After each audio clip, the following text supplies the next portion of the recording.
Alors, bienvenue dans ce nouveau tutoriel qui, cette fois-ci, va porter sur la fusion avancée, donc les codes de fusion. Je vais commencer avec les codes ordinaires. Ensuite, je vais parler des codes remplir et finalement des codes demander dans cet ordre-là. Alors, comme il n'y a pas encore eu de début de fusion, on va commencer par aller dans Publi postage, démarrer la fusion, c'est un type lettre. Ensuite, sélection des destinataires, utiliser une liste existante et je sais que présentement, c'est Écolier, ma source de données. Donc, dans une lettre comme celle-là, on regarde d'abord les éléments qui vont être tirés de la base de données. C'est sûr qu'il faut connaître notre base de données. Je sais que présentement, il y a ici prénom. Donc, on va aller chercher, insérer un champ de fusion, prénom. Ici, on regarde cycle, endroit et date, endroit, coût, endroit et date. Donc, présentement, je me rends compte que j'ai endroit à trois places dans la lettre. J'ai date 2 fois. Cycle, coût et heure se retrouvent seulement une fois. Ces éléments-là ne font pas partie de la base de données, donc je ne peux pas aller chercher de champ de fusion. On va aller dans l'ordre, commencer par les codes remplir. Je vais aller sélectionner ici le mot cycle. Ensuite, on va aller chercher règle. Donc, vous autres, ça va être dans le champ d'écriture et insertion. Règle, remplir. On commence par les champs remplir. Donc, comme je disais, les champs remplir ne font pas partie de la base de données et se trouvent ou se retrouvent une seule fois dans la lettre. Alors, on va mettre un invite. Veuillez entrer le cycle des élèves. Ici, on va aller mettre un texte par défaut, donc 1 et 2. Ici, on va cocher « Demander une seule fois » dans les cas où tout le monde qui reçoit la lettre fait partie du même cycle, par exemple. On va demander une seule fois et OK. Donc ça, c'est la petite boîte qui va apparaître quand on va lancer la fusion. On fait OK. Endroit, comme je disais, il est à 3 places, donc on ne s'en occupe pas tout de suite. Date, il est à 2 places dans la lettre. On ne s'en occupera pas tout de suite. On va passer au coût. Ici, je sélectionne le coût. On s'en va dans le champ d'écriture et d'insertion. Règle. Remplir. Veuillez inscrire le coût de l'activité. Voilà. Et on va mettre le coût par défaut. Les espaces insécables peuvent être appliqués ici. Donc 5 $. Et on va demander une seule fois parce que ça coûte la même chose pour tout le monde. OK. Ensuite, on a l'heure qui revient une seule fois dans la lettre. Même principe. Champ d'écriture, règle, remplir.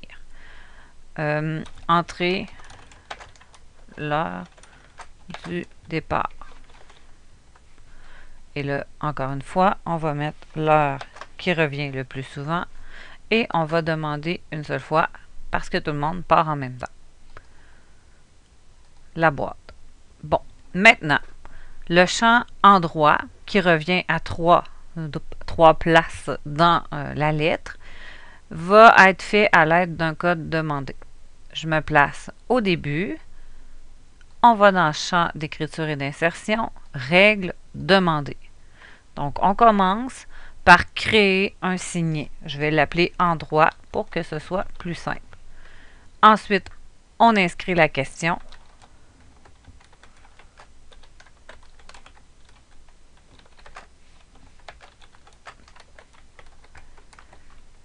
Entrée d'endroit de l'activité. Et là, on va mettre le texte par défaut.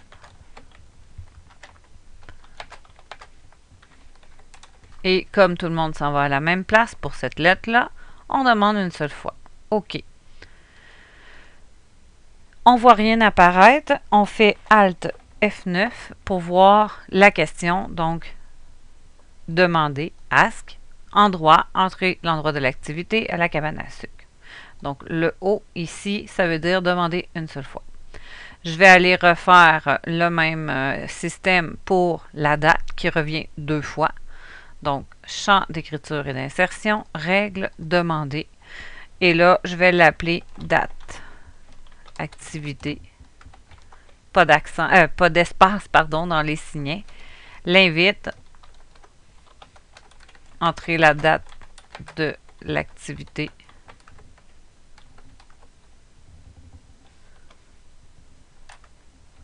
Voilà.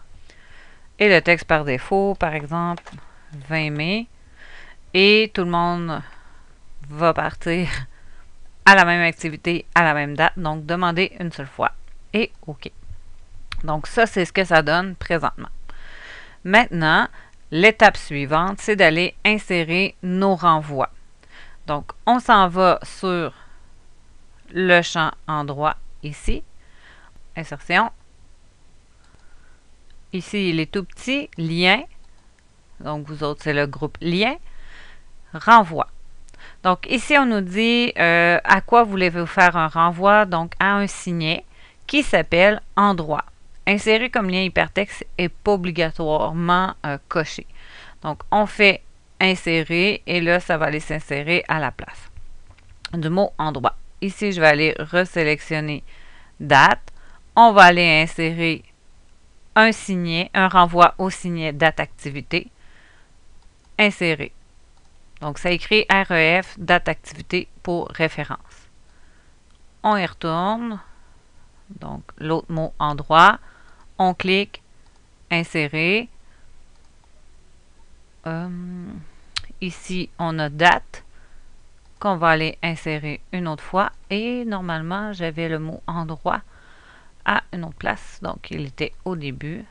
Endroit, endroit, insérer. Voilà, c'est fait. Je vais refaire Alt F9 pour enlever mes codes. Et là, je vérifie ce que ça a l'air. Ça me l'air bien. Ici, on va mettre l'espace. On vérifie notre lettre. On pourrait ajouter, par exemple, ici, du gras. Donc, je sélectionne mon code. On va dans Accueil. On ajoute du gras. Voilà. Après ça, j'enregistre ma lettre activité. Et là, je pourrais aller lancer ma fusion. Donc, publie postage, terminer, fusionner, modifier les documents individuels. Bon, j'aurais peut-être dû avant faire mon tri parce que là, tout le monde va partir. Je vais aller annuler. On va faire modifier la liste des destinataires. Et là, je vais avoir seulement les élèves des premiers et deuxième cycles. Donc, on va filtrer. Et on va dire le champ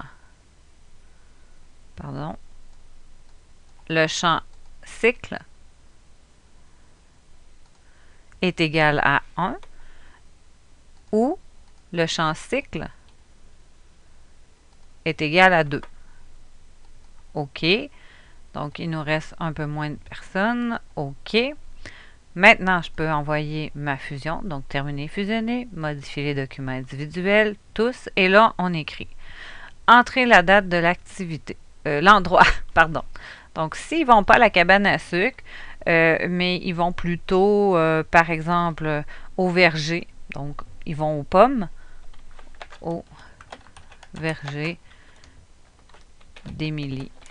Voilà, donc on a changé la place pour tout le monde.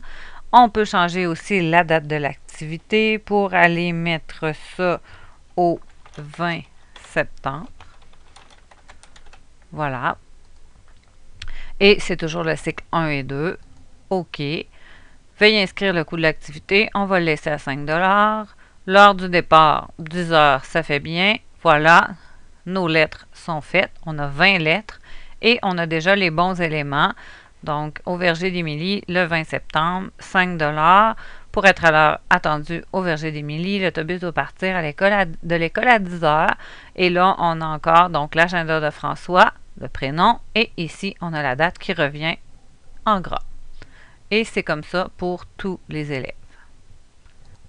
Donc ça, c'est ce que c'était pour la fusion avec les remplir et les demander. On peut fermer la lettre, il n'est pas nécessaire de la garder. Voilà, donc ce que ça donne en frais de code.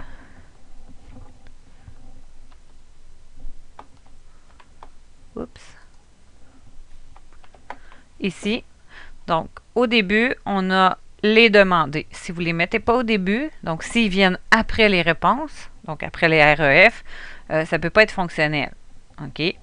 Donc, ce serait de répondre avant d'avoir la question. Donc, ce n'est pas fonctionnel. On a les codes demandés. Ensuite, on va mettre des codes remplir au fill-in pour les éléments qui reviennent une seule fois qui ne sont pas dans la base de données. On a ensuite les références qui vont être ici, qui se rapportent aux questions. Donc, on a l'endroit de l'activité, ask endroit, et on a la référence à l'endroit à quelques places dans la lettre. Donc, ça, c'est des éléments qui ne reviennent pas dans la base de données et qui sont plus qu'une fois dans la lettre. Ici, on a merge fill prénom, donc c'est un champ de fusion prénom. Donc, celui-là était dans la base de données. Et ici, REF, date activité, merge format. En fait, c'est le code référence date activité avec un format qui est le gras. Voilà. Donc, celui-là, je peux le fermer et passer aussi. Donc, ici, on a transport. En fait, les élèves vont avoir un transport différent selon la ville d'où ils viennent. Donc, ici, à partir de la semaine prochaine, les écoliers de la ville de... Donc, ici, on peut aller d'abord faire le lien, démarrer la fusion, c'est des lettres, sélection des destinataires, utiliser une liste existante et le fichier de données, c'est écolier. Donc, on va aller insérer le champ ville ici.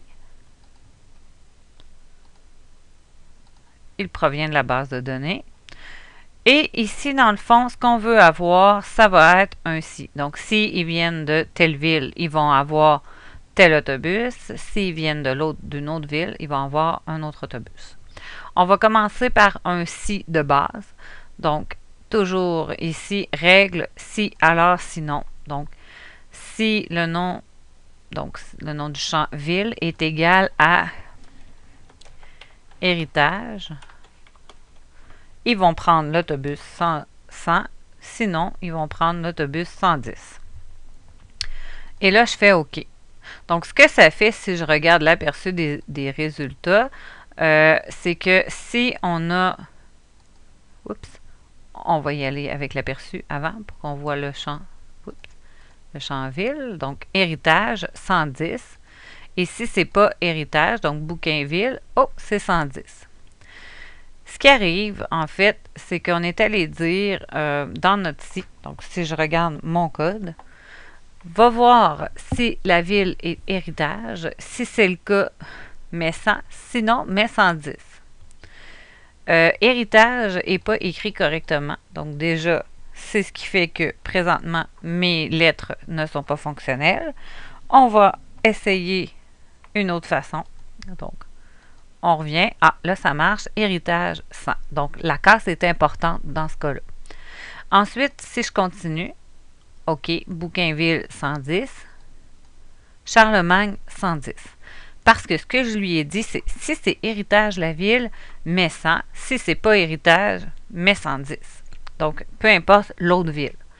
On va aller lui dire, donc on va aller dans le code pour changer ça. On va aller lui dire, si c'est héritage, mets 100. Si c'est, par exemple, Charlemagne, mets 110. Sinon, mets 120. Donc, on va aller remplacer les guillemets. C'est ce que je viens de faire. Effacer les guillemets.